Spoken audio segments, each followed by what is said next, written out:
Hi, for our Pocket Talks today we have here Katherine Marino presenting her research entitled The Pan-American Vanguard, Transnational Feminism and the Rise of International Women's Rights. Katherine is assistant professor at Ohio State University and accepted our invitation to come here today and share her research with us. Thank you, Katherine, for coming. Thank you so much for inviting me. So, Katherine, with the seminar we have here, we're trying to understand the phenomena of the global turn, the transnational turn.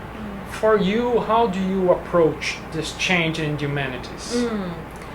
My own work deals with the transnational through the engagements of women's rights activists from various parts of the Americas who are collaborating for international standards in women's rights. And I define the transnational as not only movement of people and ideas across borders, but meaningful exchange of actors from very different cultural, national contexts, many of whom are non-state actors, and who are promoting a social movement that transcended the nation state. Okay. And for you, why the history of feminism can be an object of study to use a transnational approach? I think historians of feminism have long been working on this issue because feminism in itself was so, from its founding, so transnational, even though a lot of the goals were rooted in changes at the national level. Feminists were always organizing, even from the late 19th century, across national borders.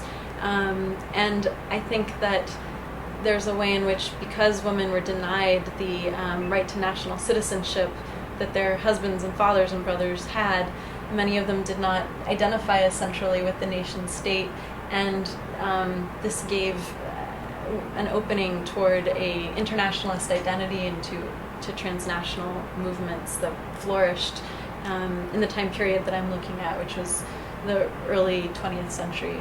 Okay. And you work with the Pan-American and the Latin American movement. Which is the dialogue between the two and the other more global feminist movements?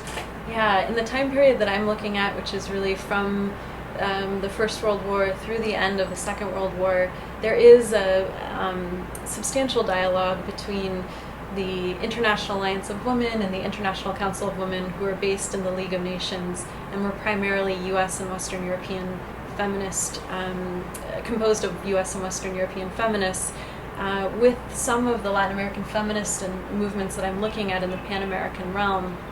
At the same time, a lot of the feminists that I'm looking at in the Americas, many of whom were the leaders of their national feminist movements, identified Pan-American feminism as its own regional entity and movement. They saw the Americas as a place where, after World War I, democracy and peace might actually flourish. And they believed that their needs were unique from those of their Western European counterparts.